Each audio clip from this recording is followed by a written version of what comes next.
नमस्कार आप सभी को, स्वागत है आपका हमारे इस प्लेटफ़ॉर्म पर।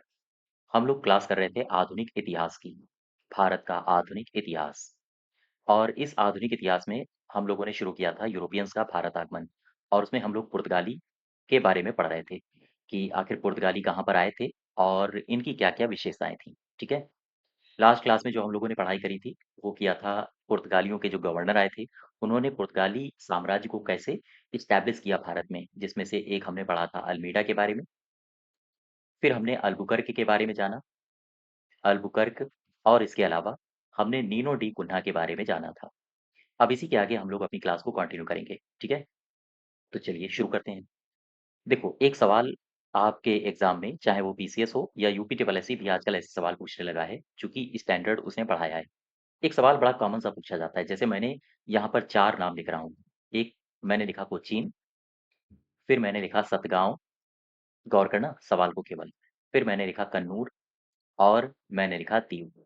और सवाल मैं पूछ रहा हूँ कि ये जो क्षेत्र हैं, यहाँ पर पुर्तगालियों ने अपनी-अपनी फैक्ट्रियाँ स्थापित करी थीं।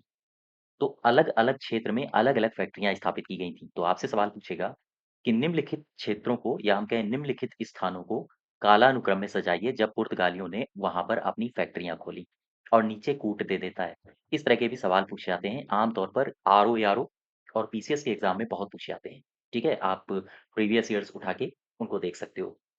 तो अब यहाँ पर हम एक टेबल बनाएँगे, वो टेबल आप याद रखोगे। पुर्तगालियों द्वारा स्थापित व्यापारिक केंद्र, पुर्तगालियों द्वारा स्थापित कौन-कौन से व्यापारिक केंद्र थे? व्यापारिक केंद्र और कब-कब इन्होंने खोले? तो देखो, एक टेबल बना लो, एक तरफ लिखो स्थान और एक तरफ लिख लो वर्ष। ये याद रखना पूछे जाते हैं। सबसे पहले आ जाओ कोचीन में। कोचीन, कोचीन में पुर्तगालियों ने अपनी व्यापारिक फैक्ट्री 1503 में खोली थी। इसके अलावा एक और याद रखो कन्नूर। कन्नूर में पुर्तगालियों ने अपनी फैक्ट्री कब खोली? 1505 में। फिर इसके बाद आ जाओ गोवा में। गोवा में भी पुर्तगाली फैक्ट्री थी, तो याद रखो सबसे पहले 1510 को याद रखोगे, इसमें गोवा को विजित किया गया था, गोवा जीता गया था और 1530 में गोवा को अपनी राजधानी बनाया गया था। ये घटनाक्रम है, जो मैं कंटिन्यू आपको दे रहा हूँ। तो ये एज़ इट इज़ टेबल आपको याद रखनी है। इसके अलावा एक क्षेत्र और पड़ता है सालसेत, सालसेत और बेसिन। यहाँ पर फैक्ट्री खोली गई थी सालसेत और बेसिन में 1534 में, ठीक 1534। दीव में कब खोली गई थी? दीव में खोली गई थी 1535 में। इसके अलावा एक क्षेत्र और याद रखो, इसका नाम है सतगांव और चटगांव। ये बांग्लादेश में क्षेत्र पड़ते हैं। 1536 में यहाँ पर फैक्ट्री इस्टैब्लिश करी गई। तो ये कुछ लोकेशंस हैं, जहाँ पर पुर्तगालियों ने अपनी व्यापारिक साम्राज्य स्थापित किया था। ठीक, इसके अलावा पुर्तगालियों की देन क्या है, जब ये भारत में आए थे तो कुछ वस्तुएँ लेकर आए थे, जो जिनका उपयोग हम आज तक कर रहे हैं, जैसे आलू, मक्का, तंबाकू, ये पुर्तगालियों की ही देन है। तो याद रखो, एक कॉलम और बना लो, पुर्तगालियों के द्वारा भारत में लाई गई वस्तुएँ। पुर्तगालियों के द्वारा भारत में लाई गई वस्तुएँ, ठीक है? कौन-कौन सी ऐसी वस्तुएँ थीं, जो पुर्तगालियों की देन है, जिनका इस्तेमाल हम कर रहे हैं, जैसे तंबाकू, तंबाकू हो गया, आलू आप लोग रोज़ खाते होंगे या फिर मक्का जब सीज़न आता है तब आप ज़रूर भून के इनको खाते होंगे, ठीक है? जैसे अनानास अनानास और इसके अलावा पपीता, ये भी पुर्तगालियों की ही देन है। पपीता लिखना है, ये भी पुर्तगालियों की देन है। इसके अलावा काजू, साथ ही साथ शकरकंद, ये सारे के सारे जो मैंने आइटम्स लिखे हैं, ये पुर्तगालियों की देन है। इसके अलावा पुर्तगालियों ने भारत में प्रिंटिंग प्रेस यानी कि छपाई की भी शुरुआत करी थी। तो पुर्तगाली ने प्रिंटिंग प्रेस की भी शुरुआत करी भारत में, प्रिंटिंग प्रेस यानी कि छपाई की भी शुरुआत करी। सवाल ये उठता है कि भाई जब इतना फल-फूल रहे थे पुर्तगाली, तो यकायक ये डाउन कैसे हो गए? कौन-सी ऐसी शक्तियाँ थीं, कौन-सी ऐसी ताकतें थीं, जिन्होंने पुर्तगालियों के पतन का रास्ता सुनिश्चित किया था?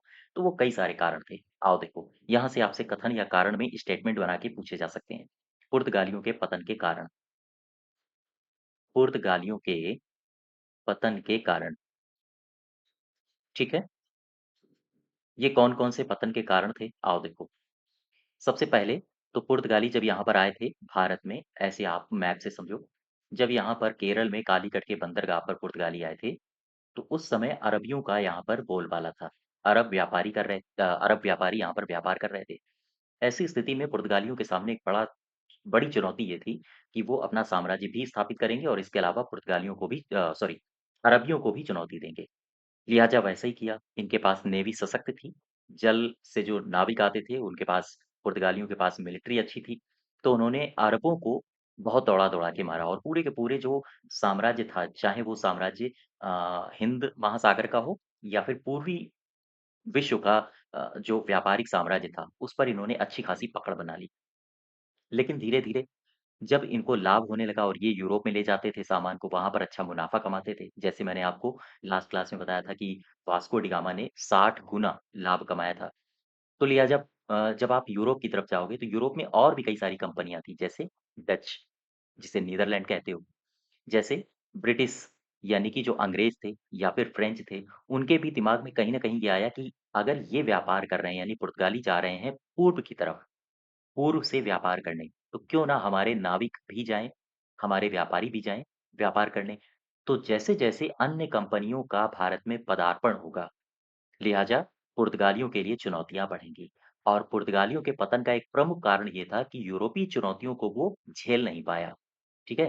तो क पतन के कारण कौन-कौन से हैं? सबसे पहला कारण, यूरोपीय आप बस एक-एक लाइन लिखते जाओ। ये कथन में आपसे पूछे जा सकते हैं, स्टेटमेंट बना के। हालाँकि जब आप मेंस वगैरह देखोगे, तो वहाँ पर यूरोपीय चुनौतियों पर ही आपको करीब 100 डेढ़ 100 शब्दों में लिखना पड़ेगा। तो मैं वहाँ तक नहीं जा रहा हूँ। केवल और केवल हम स्टेटमेंट के सवालों पर फ़ोकस करेंगे अभी। यूरोपीय चुनौतियाँ, तो यूरोपीय चुनौतियाँ मतलब क्या है? मतलब यही है कि यूरोपीय कंपनियाँ और भी कई सारी आ रही थीं, तो यूरोपीय चुनौतियाँ मिल रही थी पुर्तगालियों को और इससे प्रतिस्पर्धा बढ़ रही थी और उस प्रतिस्पर्धा में अगर आप स्टेबल करना चाहते हो, तो आपकी स्ट्रैटेजी भी अच्छी होनी चाहिए, आपके जो फैक्ट्री के एम्प्लॉइज़ हैं, वो भी अच्छे होने चाहिए, जो फैक्ट्री के लिए एक यूनिटी के रूप में काम कर सकें। लेकिन पुर्तगालियों के साथ ऐसा घटित नहीं हुआ और दूसरा इनके पतन का कारण क्या था? पतन का कारण एक बड़ा इतिहासकार मानते हैं कि उसी समय ब्राज़ील की खोज इन लोगों ने कर ली थी। तो ब्राज़ील की खोज हुई और इस खोज के चलते वो ब्राज़ील की ओर शिफ्ट होना ज़्यादा पसंद किया उन्होंने, ठीक है? और वो भारत की ओर कम ध्यान देने लगे, अर्थात ब्राज़ील की खोज के कारण भारत पर भारत पर फ़ोकस कम कर दिया, फ़ोकस कम कर दिया। तो एक ये भी बड़ा कारण था कि वो भारत में अपनी पकड़ धीरे-धीरे खोते जा रहे थे और जैसे-जैसे पुर्तगाली अपनी पकड़ भारत में खोएँगे, वैसे-वैसे अन्य यूरोपीय कंपनियाँ चाहे वो डच हों या फिर अंग्रेज़ हों या फिर फ्रांसीसी हों, इनके पास एक अच्छा मौका मिल जाएगा कि वो भारत में अपनी पकड़ मजबूत बना लें। और इसके पतन के कई सारे कारण थे, जैसे एक मैंने इसमें आपको बताया था कि अल-बुकर्क आया था और वो जबरन अपने ही सैनिकों को प्रेरित करता था कि वो भारतीय महिलाओं से विवाह करें। इसके अलावा क्रिश्चियन मिशनरीज़ आने लगी थी, तो वो जबरन कभी-कभी पैसे देके धर्म परिवर्तन कराने लगे थे। तो एक तरह से हम कह सकते हैं कि बलात् धर्म परिवर्तन होने लगा था। बलात् धर्म परिवर्तन। इससे यहाँ की जो जनता थी वो कहीं न कहीं उखड़ने लगी थी पुर्तगालियों से और जो क्षेत्रीय राजा थे, क्षेत्रीय राजाओं के सहयोग से वो पुर्तगालियों के खिलाफ ही कभी-कभी विद्रोह कर देते थे। तो इस वजह से जो अन्य यूरोपीय कंपनियाँ आ रही थी, उन्होंने इस विद्रोह का फ़ायदा उठाया और ये भी एक बड़ा कारण माना जाता है कि पुर्तगाली यहाँ से उखड़ने शुरू हो गए। इसके अलावा इनके भागने का या हम कहें पुर्तगालियों के पतन का एक महत्वपूर्ण कारण ये भी है कि इन्होंने जनसंख्या में वृद्धि करनी चाहिए। जनसंख्या में अनायास विस्तार की इन्होंने नीति अपनाई थी। कैसे? जैसे मैंने आपको लास्ट क्लास में बताया था कि एक तो ये हिंदू महिलाओं को निशाना बनाते थे। अपने पुर्तगाल से लोगों को लाते थे और कहते थे कि आपको अगर यहाँ पर स्टेबल रहना है भारत में, तो फिर भारत की महिलाओं से आपको विवाह करना पड़ेगा। दूसरा, एक काम ये और करते थे, जब ये समुद्र के रास्ते आते थे, तो यहाँ पर अपने साथ बहुत सारे लोग लाते थे और उनको यहाँ पर बसाना इन्होंने शुरू कर दिया। और इस प्रकार से जो जनसंख्या कि जो पूरी की पूरी राजनीति थी, वो जनसंख्या ये प्रभावित कर रहे थे, भारत की जनसंख्या को। एक तो विवाह के माध्यम से और दूसरा अपने लोगों को बसाने के ज़रिए से। जनसंख्या की पूरी नीति इन्होंने बदल के रख दी थी। तो इससे भी कहीं न कहीं आम जन में रोष था और आस-पास के जो क्षेत्रीय राजा थे, उनमें भी उन्होंने भी कहीं न कहीं इस बात को नोटिस किया और एक तरह से पुर्तगालियों को यहाँ से भागने पर मजबूर कर दिया, इस नीति ने भी। इसके अलावा और भी कई सारे कारण थे, जैसे 5वाँ एक कारण था कि पुर्तगाली जो थे, वो क्षेत्रीय जो शक्तियाँ थीं, जो क्षेत्रीय राजा थे, उनसे इन्होंने शत्रुतापूर्ण व्यवहार कर रखे थे। अर्थात क्षेत्रीय भारतीय शक्तियों के साथ क्षेत्रीय भारतीय शक्तियों के साथ इनके व्यवहार शत्रुतापूर्ण व्यवहार, ये भी एक बड़ा कारण माना जाता है पुर्तगालियों के पतन का।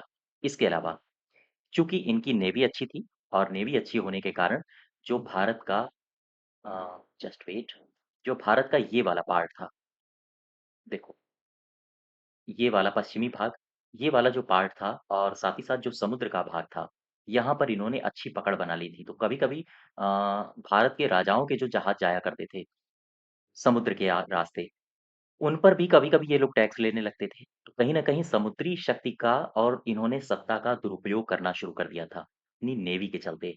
तो ये भी एक बड़ा कारण माना जाता है पुर्तगालियों के पतन का, ठीक है? अर्थात समुद्री शक्ति और सत्ता का दुरुपयोग सत्ता का दुरुपयोग, ये बड़े कारण माने जाते हैं पुर्तगाली साम्राज्य के पतन के। तो ये बातें हैं जो मैंने आपसे डिस्कस करी। आखिर पुर्तगाली यहाँ से क्यों भाग गए थे? ये कुछ महत्वपूर्ण चुनौतियाँ थी उनके सामने, जिनके समक्ष पुर्तगाली टिक नहीं पाए और भारत से लगभग ये अपना रास्ता खाली करते गए। और जब ये जाएँगे यहाँ से, तो अन्य जो यूरोपीय कंपनियाँ हैं, उनका भारत में प्रवेश होने लगा। ठीक है? यहाँ तक बात समझ गए? लेकिन ध्यान दें, पुर्तगाली आए सबसे पहले थे, लेकिन इनकी छोटी-छोटी बस्तियाँ अभी भी बची थीं, जैसे गोवा में, जो कि आज़ादी के बाद ये लोग खाली करेंगे। खाली करेंगे नहीं, बल्कि इनसे खाली करवाया जाएगा। ठीक है? तो ख़ैर आगे बढ़ते हैं। ये तो आपने पुर्तगालियों के बारे में पढ़ लिया। अब हम आगे बढ़ेंगे। एक और यूरोपीय कंपनी आती है जिसे कहते हैं डच। ठीक, इस कंपनी को कहा जाता है डच। अब इसके बारे में कुछ महत्वपूर्ण बातें हैं। सबसे पहले इसमें हम डिस्कस क्या-क्या करेंगे, आओ देखो। डच के बारे में हम कुछ बातों पर फ़ोकस करेंगे जहाँ से आपसे सवाल पूछे जाते हैं। सबसे पहले प्रारंभिक स्थिति, गौर करना। प्रारंभिक स्थिति यानी कि यहाँ पर हम स्टैटिक जीके के बारे में पढ़ेंगे। डच सबसे पहले कहाँ पर फैक्ट्री एस्टैब्लिश करते हैं, कब आए थे ये, इनके कितने यात्रा वृत्तांत हैं, इस बात पर फ़ोकस करेंगे। फिर हम दूसरे पॉइंट पर चलेंगे जहाँ हम पढ़ेंगे डच की व्यापारिक कंपनियाँ, अर्थात डच के व्यापारिक केंद्र, अर्थात डच कंपनी के कंपनी के व्यापारिक केंद्र, अर्थात डच कंपनी ने कौन-कौन से व्यापारिक केंद्र कहाँ-कहाँ पर खोले, हम इसकी भी चर्चा करेंगे, ठीक है? इसके अलावा इस पर जो हमारा तीसरा जो मुख्य पॉइंट होगा, वो होगा कि डच भारत में आए, तो भारत से वो व्यापार क्या करते थे? व्यापार के स्रोत क्या थे उनके? कहाँ-कहाँ पर वो व्यापार करते थे? कौन-कौन सी चीज़ों का व्यापार करते थे? क्या यहाँ से नील की खेती करते थे? क्या यहाँ से सूती वस्त्र ले जाते थे? क्या ये मसाला का व्यापार करते थे? किन चीज़ों पर इनका ज़्यादा झुकाव था? अर्थात मसाले पर ज़्यादा झुकाव था या फिर डचों का सूती कपड़ों पर ज़्यादा झुकाव था? चूँकि यहाँ से कथन निष्कर्ष के सवाल बनाए जाते हैं। फिर इसके बाद हम चर्चा करेंगे डचों का संघर्ष अंग्रेज़ों से, अर्थात आंग्ल या हम कहें अंग्रेज डच संघर्ष। इसके बारे में जानेंगे कि कहाँ पर संघर्ष हुआ और उसका परिणाम भारत में क्या हुआ? और इसके बाद अंतिम पॉइंट हम लोग पढ़ेंगे, परिणाम क्या हुआ? ठीक, परिणाम और प्रभाव। भारत में जब डच आए तो उसके प्रभाव क्या पड़े? इन 5 बिंदुओं पर हमें चर्चा करनी है। बात समझ पा रहे हो? तो चलिए सबसे पहले उठाते हैं डचों को और पहली परिस्थिति की चर्चा करते हैं। सबसे पहले ईयर याद रखोगे, ईयर है 1596 1596 ईस्वी। ये 1596 ईस्वी मैंने क्यों लिखा? क्योंकि एक शख्स था जिसका नाम था कार्नेलिस डी हस्थमान कार्नेलिस डी हस्थमान। इस हस्तमान का मैंने क्यों नाम लिखा है? क्योंकि ये एक ऐसा था, कहते हैं कि ये पहला डच यात्री था। पहला डच यात्री था। तो पहला डच यात्री किस मामले में था? किस मसले पर था? कहते हैं कि ये पहला डच यात्री था जो सुमात्रा और बांटम पहुँचा था। यानी पूर्व की ओर पहुँचा था, सुमात्रा और बांटम पहुँचा। ठीक? तो 1596 में इनकी यात्रा शुरू होती है। लेकिन हुआ ये कि जब ये कार्नेलिस डी हस्तमान इधर पहुँचा और उसने मैसेज भिजवाया कि हाँ, हम व्यापार कर सकते हैं, तो 1602 में एक कंपनी की स्थापना होती है। याद रखिएगा, ये ईयर आपसे पूछा जा सकता है। स्थापना इसकी कब हुई है? 1602 में कंपनी की होती है स्थापना और इस कंपनी का नाम रखा जाता है United East India Company of Netherland. इसका नाम याद रखिए, United East India United East India Company of Netherland. ठीक? इसकी होती है स्थापना, ध्यान देना। इसके बाद फिर ये भारत की ओर प्रवेश करना शुरू करते हैं और इसके बाद 1605 ये 3 ईयर्स जो मैंने लिखे हैं, तीनों के तीनों याद रखो। 1605 1605 में भारत में दक्षिण में ये मसूलीपट्टनम नामक जगह पर अपनी एक फैक्ट्री खोलते हैं और ये इनका व्यापारिक केंद्र बनता है। अर्थात 1605 में इन्होंने डच ने भारत में एक फैक्ट्री खोली। इसे ही आप फैक्ट्री कह सकते हो या फिर आप कह सकते हो व्यापारिक केंद्र। व्यापारिक केंद्र खोला और ये जो व्यापारिक केंद्र है कहाँ पर खोला था? ये खोला था मसूलीपट्टनम में। मसूलीपट्टनम में या कहीं-कहीं मछलीपट्टनम भी लिखा मिलता है, तो कन्फ्यूज़ मत होना, ठीक है? इसके बाद फिर ये भारत में व्यापार करते रहे लेकिन जैसे पुर्तगालियों के साथ हुआ था कि ये भारत की राजनीति में हस्तक्षेप करने लगे, लिहाज़ा धीरे-धीरे डचों पर भी ये खुमारी चढ़ने लगी और डचों और मुगलों के संबंध भी आप पढ़ोगे कि कई जगह खराब हुए हैं। तो एक दौर आया 1759 1759 ईस्वी में युद्ध होता है अंग्रेजों और डचों के मध्य और इसे कहा जाता है वेदरा का युद्ध। वेदरा का युद्ध। परिणाम क्या हुआ? परिणाम ये हुआ कि अंग्रेज विजयी हो गए। यानी ये जो युद्ध था ये अंग्रेज और डच के मध्य था, जिसमें से डच हार गए, अंग्रेज विदयी विजयी हो गए और 1759 वर्ष ने ये निर्धारित कर दिया कि भारत में आगे अब कौन-सी यूरोपीय कंपनी यहाँ पर सत्ता में काबिज होगी। अर्थात भारत में वो आधिपत्य जमाएगी। ठीक? तो ये कुल कुल मिला के एक समरी है इस पूरे के पूरे टॉपिक की। अब आ जाओ, कुछ अलग बातें हम लोग करेंगे डच से संबंधित जो आपसे पूछी जा सकती हैं। जैसे मैंने एक टेबल बनाई थी पुर्तगालियों के संबंध में कि उसने फैक्ट्री कौन-सी कहाँ पर खोली। ठीक उसी प्रकार से एक टेबल आप डचों के संबंध में बनाओ, यहाँ से भी आपसे सवाल पूछे जाते हैं। डच व्यापारी कंपनी के व्यापारी केंद्र, डच कंपनी के डच कंपनी के व्यापारिक केंद्र, ठीक है? एक टेबल बना लो, एक तरफ वर्ष और एक तरफ स्थान। किस वर्ष कौन-सा किस जगह पर इन्होंने अपनी फैक्ट्री खोली है? याद रखना 1605 ऐज़ इट इज़ सवाल पूछे जाते हैं, ध्यान रखिएगा ये क्रम में सजाने के लिए। 1605 में मसूलीपट्टनम, मसूलीपट्टनम में व्यापारिक केंद्र खोला। इसके अलावा 1610 पुलिकट में, पुलिकट कई बार रिपीट हुआ है यूपीपीसीएस और आरओ में कि पुलिकट में डच्चों ने अपनी फैक्ट्री कब खोली थी। इसके अलावा 1616 कहाँ पर खुली? सूरत में। गुजरात में और लोकेशन भी पूछी जाती है। आपको ये सब मैप में भी पता होना चाहिए कि कौन-सी लोकेशन किस जगह है। चूँकि आपसे पूर्व-पश्चिम में भी सजाने के लिए सवाल पूछे जाते हैं। ठीक? तो इसलिए मैप बहुत ज़रूरी है। 1641 में ये कहाँ पर खुली? विमलीपट्टनम में। विमलीपट्टनम यहाँ पर 1641 में खोली गई। इसके अलावा 1645 1645 में कहाँ पर खुली? कराईकल आपने नाम सुना होगा, करिकल। यहाँ पर फैक्ट्री खोली गई। 1653 1653 में ये खुली थी चिनसुरा में, चिनसुरा और चिनसुरा में एक पोर्ट बनाया गया था सॉरी फोर्ट बनाया गया था जिसे कहा जाता है गुस्ताव गुस्ताव फोर्ट, ठीक है? ये चिनसुरा में ही है।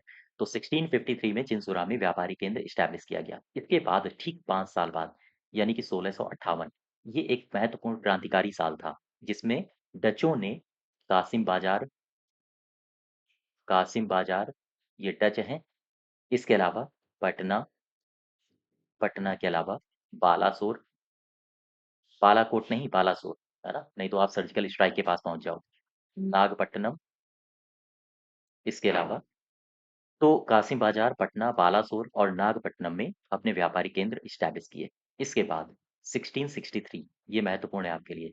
यहाँ पर डचों ने अपनी फैक्ट्री खोली थी कोचीन में, कोचीन में, ठीक है? तो एक तो वर्ष ये, अगर आपसे सीक्वेंस में सजाने के लिए बोला कि कालानुक्रम में सजाओ, तो सारे के सारे महत्वपूर्ण हैं। अदरवाइज़ एक तो कोचीन याद रखो, दूसरा मसूलीपट्टनम, पुलिकट और सूरत। ये 4 ईयर्स आपको कंठस्थ होने चाहिए, याद रखिएगा। अच्छा, ये जो डच थे, आम तौर पर ये भारत में मसाले का व्यापार को लेकर चिंतित नहीं थे। ये भारत में रेशम और साथ ही साथ सूती वस्त्रों के उद्योग के लिए ज़्यादा चिंतित थे।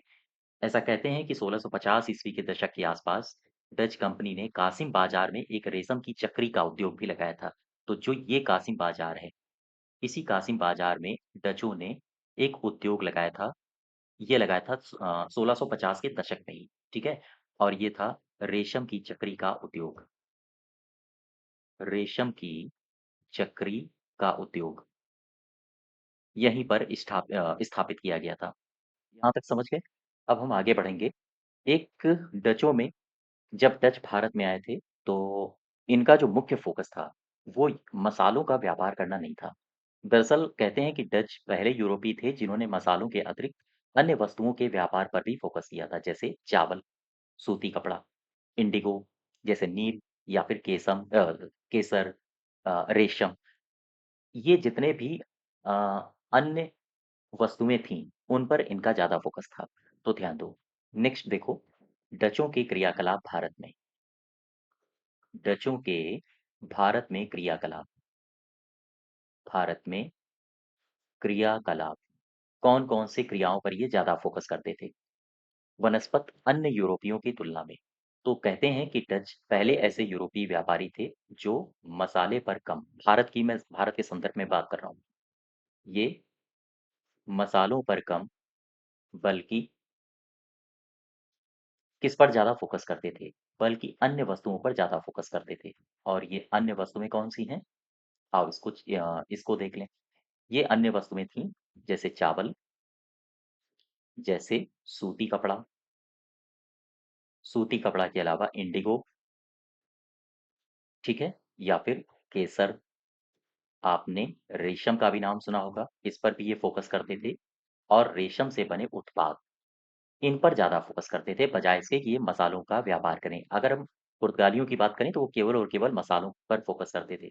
और चूँकि ये अन्य चीज़ों पर ज़्यादा फ़ोकस करते थे, इसका सीधा-सा एक प्रमाण है कि रेशम की चक्री का उद्योग इन्होंने इस्टैब्लिश किया था कासिम बाजार में, ठीक? तो रेशम पर इनका फ़ोकस था। अच्छा, डच अपने साथ जब ये जाते थे अपने देश में, तो यहाँ से क्या-क्या ले जाते थे और कौन-कौन सी लोकेशन से ये क्या-क्या ले जाते थे? जैसे, जब आप भारत का मैप देखोगे, तो भारत का मैप कुछ दक्षिण वाला पार्ट ऐसा है, ठीक है? उत्तर भारत और मध्य भारत से अगर हम बात करें इस क्षेत्र से, यानी कि जहाँ पर उत्तर प्रदेश भी आता है, तो यहाँ से उत्तर और मध्य भारत से ये नील को ले जाते थे।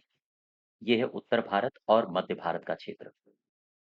उत्तर और मध्य भारत का क्षेत्र, यहाँ से ये क्या ले जाते थे? यहाँ से ये नील को निर्यात करते थे, ठीक है? यहाँ पर मैं लिख रहा हूँ निर्यात की जाने वाली वस्तुएँ, निर्यात की जाने वाली वस्तुएँ। और ये जो निर्यात की जाने वाली वस्तुएँ हैं, ये किसके द्वारा निर्यात की जा रही हैं? ये निर्यात की जा रही हैं डचों के द्वारा। तो उत्तर और मध्य भारत से नील को निर्यात किया जाता था। वहीं मध्य भारत और ये जो पूरा का पूरा क्षेत्र है जिसे बंगाल कहते हो, अर्थात अ, बंगाल का मतलब उस समय उड़ीसा भी था और इसके अलावा बिहार भी था। तो यहाँ से कच्चे रेशम का निर्यात ये करते थे, कच्चे रेशम का निर्यात करते थे। बात समझ पा रहे हो? इसके अलावा यही वाला जो क्षेत्र है बिहार और बंगाल का क्षेत्र, यहाँ से ये एक अ, वस्तु का और निर्यात करते थे जो कि शोरा कहलाता था, शोरा और नमक। इसके अलावा जो गंगा घाटी थी, गंगा घाटी से ये अफ़ीम का निर्यात करते थे। तो ये कुछ वस्तुएँ हैं जो भारत से ये ले जाते थे, यानी कि डच ले जाते थे अपने साथ। आओ देखो, इसको एक जगह लिख लो टेबल बना के। उत्तर प्रदेश, उत्तर प्रदेश और बंगाल। उत्तर प्रदेश और बंगाल से ये नील का निर्यात करते थे। साथ ही साथ मध्य भारत, जस्ट वेट, उत्तर प्रदेश बंगाल नहीं है, उत्तर प्रदेश और मध्य भारत है। मध्य भारत, ठीक है। वहीं मध्य भारत और बंगाल से ये किसका निर्यात करते थे? ये करते थे कच्चे रेशम का निर्यात। कच्चे रेशम का निर्यात करते थे। इसके अलावा बिहार और बंगाल से ये किसका निर्यात करते थे? निर्यात का मतलब भारत से अपने क्षेत्र में ले जा रहे हैं, ठीक है? बिहार और बंगाल, यहाँ से ये करते थे शोरा और नमक का। इसके अलावा गंगा घाटी, यहाँ से ये करते थे अफ़ीम का निर्यात। अफ़ीम, तो ये कुछ कमोडिटीज़ हैं, ये कुछ चीज़ें हैं, वस्तुएँ हैं, इन वस्तुओं का डचों के द्वारा निर्यात किया जाता था। और आम तौर पर भारत में भारतीय वस्तुओं को निर्यात की वस्तु बनाने का जो मुख्य स्रोत है, वो डच ही थे। यानी कि डचों को अगर आपको किसी कंपनी को श्रेय देना है, किसी व्यापारी कंपनी को श्रेय देना है, जिसने भारत की वस्तुओं को निर्यात की वस्तु बना दिया था, वो थे डच, ठीक? वो डच थे। अच्छा, इसके अलावा इसके और क्या क्रियाकलाप थे भारत में? भारत में एक जगह मैंने आपको बताई थी, पुलिकट, याद करो। मैंने कहा था ये जो पुलिकट क्षेत्र है, ये 1510 में व्यापारिक केंद्र बना था डचों का। 1510 में ये व्यापारिक केंद्र बना। और ये जो पुलिकट है ये महत्वपूर्ण इसलिए है क्योंकि कहते हैं कि यहाँ पर डच स्वर्ण सिक्के ढालते थे। ये सवाल आपसे पूछा गया है प्रीवियस ईयर्स में। स्वर्ण सिक्के कहाँ पर ढाले जाते थे डचों के समय? स्वर्ण सिक्के यहाँ से ढाले जाते थे, ठीक है? और ये जो स्वर्ण सिक्के होते थे इन्हीं को कहा जाता था पैगोडा। पैगोडा, इन्हीं को पैगोडा कहा जाता था, ठीक? तो ये कुछ महत्वपूर्ण क्रियाकलाप हैं डचों के द्वारा जो भारत में किए जा रहे थे। ये कुछ क्रियाकलाप हैं जो डचों के द्वारा किए जा रहे थे और ये कुछ वस्तुएं हैं जो डचों के द्वारा निर्यात की जा रही थी, ठीक है। गंगा घाटी से किस वस्तु का निर्यात होता था? बिहार से किसका निर्यात होता था? मध्य भारत से और साथ ही साथ उत्तर प्रदेश से। सारे के सारे एग्जाम में पूछे गए पॉइंट्स हैं, स्टेटमेंट बना के पूछे जाते हैं आमतौर पर। इसके अलावा पुलिकट की बात याद रखोगे। ये पुलिकट वही जगह है जहाँ पर स्वर्ण सिक्के डचों के द्वारा ढाले जाते थे और इन्हीं को कहा जाता था पैगोडा। अगर आपसे पूछे कि डचों ने इसे व्यापारिक केंद्र कब इस्टेब्लिश किया था? 1510 ईस्वी में, ठीक। तो ये बातें थी। अच्छा, अब एक नेक्स्ट टॉपिक में चलते हैं। जब डच भारत में आए, गौर करना, ये भारत है, यहाँ पर है दिल्ली ऊपर, ये है दिल्ली, और यहाँ पर बैठी है मुगलिया सल्तनत उस समय, ठीक। और जब ये आ गए थे तो यहाँ पर पुर्तगाली भी थे, यहाँ पर धीरे धीरे अंग्रेज भी आ जाएंगे। इन्हीं के पैरेलल ही अंग्रेज आए थे। तो कहीं न कहीं आपस में जो यूरोपीय कंपनियाँ थीं, वो हर एक क्षेत्र में लड़ रही थीं। अब ये जो व्यापारी केंद्र स्थापित करते थे, ये समुद्र के किनारे ही स्थापित करते थे, आम तौर पर। क्यों स्थापित समुद्र के किनारे करते थे? क्योंकि यहीं से इनको माल समुद्र के रास्ते ही यूरोप में ले जाना पड़ता था, है ना? तो अब ऐसी स्थिति में समुद्र के किनारे व्यापारी केंद्र स्थापित करने के लिए हर एक कंपनी नंबर लगाती थी दिल्ली में। और दिल्ली के जो उस समय भारत के राजा थे, भारत की मुगलिया सल्तनत के राजा थे, उनसे मिलते थे जाके, उनके सामने पगड़ी उतारते थे, हाथ जोड़ते थे, हुजूर हमको फैक्ट्री स्थापित करनी है, जगह दे दो। तब राजा फिर विचार करते थे। इसी में आपने कई सारे ऐसे कहानियाँ सुनी होंगी, ऐसे वाकया सुने होंगे इतिहास में कि कुछ अंग्रेज गए, यहाँ पर एक राजा बैठा है जो बीमार था, उसकी बीमारी का इलाज कर दिया। और उस राजा ने खुश होके अंग्रेजों को या फिर डचों को या फिर पुर्तगालियों को अ, फैक्ट्री स्थापित करने के लिए जगह दान में दे दी या फिर छूट दे दी, लगान में छूट दे दी। तो ऐसी घटनाएँ होती रही हैं। हम लोग जैसे-जैसे आगे बढ़ेंगे, वो सारी की सारी घटनाओं को देखेंगे। लेकिन होता क्या है? होता ये है कि डचों के द्वारा जब व्यापार किया जा रहा था भारत में, उस समय इनको कौन-कौन सी व्यापारिक सुविधाएँ प्रदान की गई थीं? शासकों के द्वारा।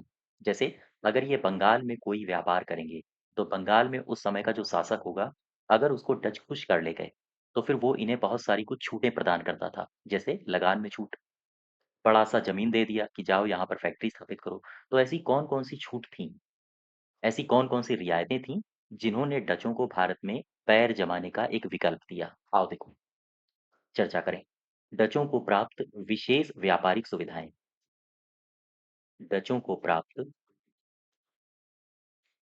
विशेष व्यापारिक सुविधाएं। ठीक है। यहाँ से 2 से 3 पॉइंट्स हैं जो आपको याद रखने हैं, केवल और केवल वनडे एग्ज़ाम्स के लिए। मेंस वगैरह के लिए यहाँ से बहुत सारा कुछ लिखने के लिए आता है। लेकिन सुविधाओं में आपसे जो प्री में पूछा जाएगा, जैसे पीसीएस में या फिर आरओ में, वहाँ कुछ ही पॉइंट्स बनते हैं। कौन-कौन सी व्यापारिक सुविधाएँ थी? जैसे देखो, भारत का ये दक्षिणी भाग है। ये जो पूरा का पूरा क्षेत्र है, कोचीन वाला इलाका, ठीक? कोचीन में उस समय एक शासक था, उस समय शासन चल रहा था, मुट्टा शासन बोलते हैं। अर्थात कोचीन का मुट्टा शासन। गौर करना, कोचीन में शासन था मुट्टा शासन। तो मुट्टा शासन ने डच कंपनी को विशेष अधिकार दिए, डच कंपनियों को। तो मुट्टा शासन के द्वारा डचों को दिए गए विशेष अधिकार, दिए गए विशेष अधिकार, और यही विशेष अधिकार होते थे जो कंपनियों के पैर जमाने के लिए सहायक होते थे। और फिर जब कंपनियां इस्टेब्लिश हो जाती थीं, तो धीरे धीरे फिर ये राजनीति में भी हस्तक्षेप करने लगते थे, जैसे आप ब्रिटिश ईस्ट इंडिया कंपनी में पढ़ोगे। अच्छा, ये जो विशेष अधिकार दिए, इसमें विशेष अधिकार में था क्या? मुद्रा शासन ने क्या डचों को अधिकार दिए? इसने कहा कि जो हमारे यहाँ 2 क्षेत्र हैं, एक क्षेत्र था पुड़ाकड़, और एक क्षेत्र था जिसका नाम था क्रांगानूर। पुड़ाकड़ और क्रांगानूर के मध्य जो काली मिर्च होती है, क्रांगानूर के मध्य काली मिर्च के व्यापार पर एकाधिकार होगा। ये इसको अधिकार मिल गया था डचों को। फिर से समझो मैं क्या कह रहा हूँ। कोचीन के मुट्टा शासन ने डचों के लिए पुड़ाकड़ और क्रांगानूर के मध्य काली मिर्च का जो व्यापार होता था, उत्पादन होता था, उस पर एकाधिकार दे दिया था डचों को। ये इनको एक विशेषाधिकार प्राप्त हुआ। इसके अलावा विशेषाधिकार इनको प्राप्त हुआ औरंगज़ेब के द्वारा भी। मैं बात कर रहा हूँ दिल्ली की। मान लेते हैं भारत ये है, तो उत्तर में ये रहा दिल्ली। जैसे भारत का अगर हम दक्षिणी मैप बनाएँ, तो ये पूरा का पूरा समुद्र जहाँ पर कंपनियाँ विस्तारित हैं, और ऊपर यहाँ पर पड़ेगा आपका दिल्ली, ठीक है? और यहीं दिल्ली का मैं बात कर रहा हूँ 1664 की, 1664 ईस्वी में। दिल्ली का जो बादशाह था उस समय वो था औरंगज़ेब। औरंगज़ेब, गौर करना। इस औरंगज़ेब के समय में डचों को 3.5% वार्षिक चुंगी पर, ये जो पूरा का पूरा क्षेत्र था, बिहार, बंगाल, उड़ीसा, ये जो क्षेत्र है बिहार, यहीं पर बंगाल, और नीचे आप आओगे तो उड़ीसा। इस पूरे के पूरे क्षेत्र में व्यापार करने का अधिकार डचों को प्रदान कर दिया गया था औरंगज़ेब के द्वारा, और वो भी कितने वार्षिक चुंगी पर? 3.5%, याद रखिएगा।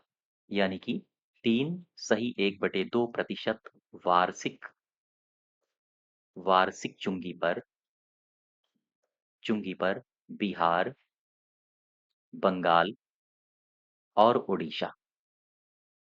बिहार, बंगाल और उड़ीसा में व्यापारिक अधिकार प्रदान किए गए, अर्थात व्यापार करने का अधिकार दे दिया गया। ये अधिकार किसे मिला?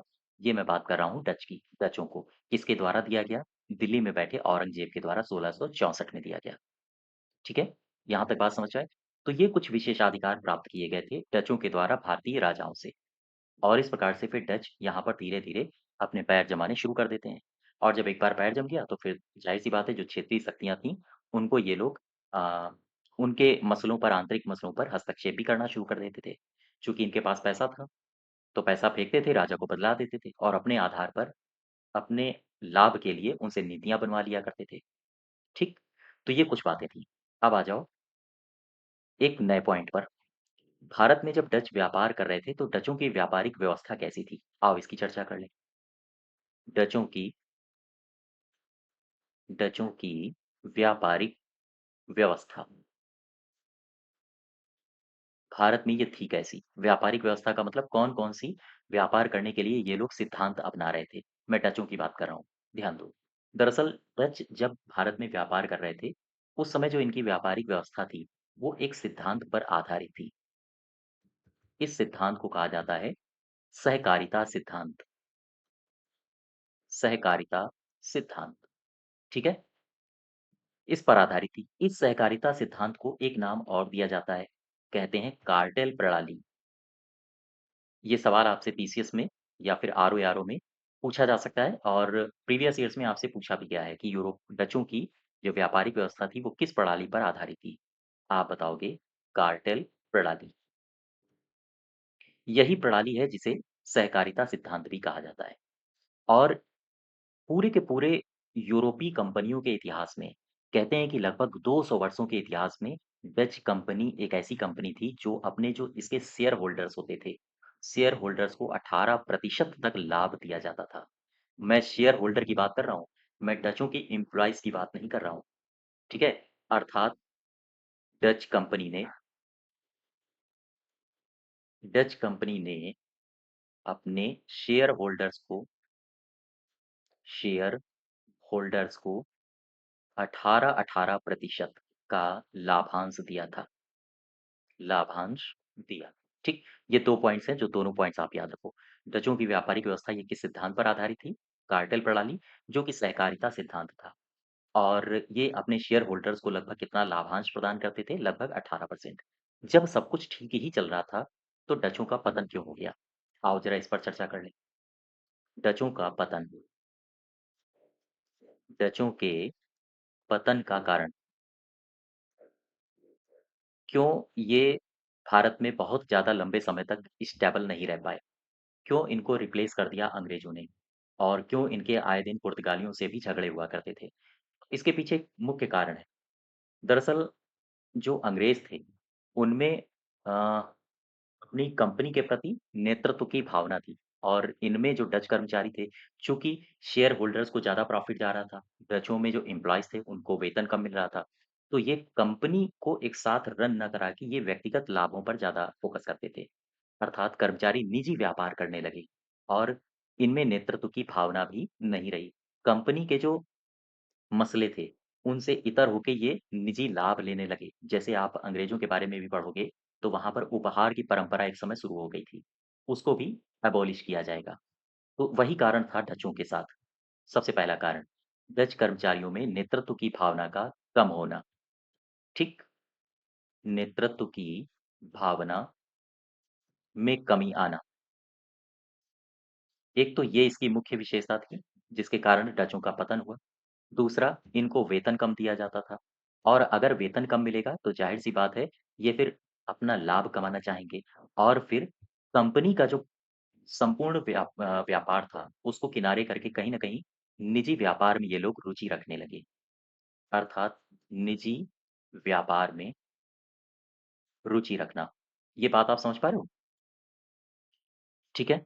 तो डचों के पतन का ये भी एक मुख्य कारण था। दूसरी बात, डच और अंग्रेज़ ये यूरोप में लड़ रहे थे और कहीं न कहीं इनके पास उतने संसाधन नहीं थे जितने अंग्रेज़ों के पास थे। तो एक इनके पास ये भी समस्या आ गई कि इनके पास संसाधनों की कमी थी, तो अंग्रेज़ों से लड़े भी तो ये कैसे लड़ें? लिहाज़ा अंग्रेज़ इनके ऊपर भारी पड़ रहे थे, ना सिर्फ़ यूरोप में बल्कि भारत में भी।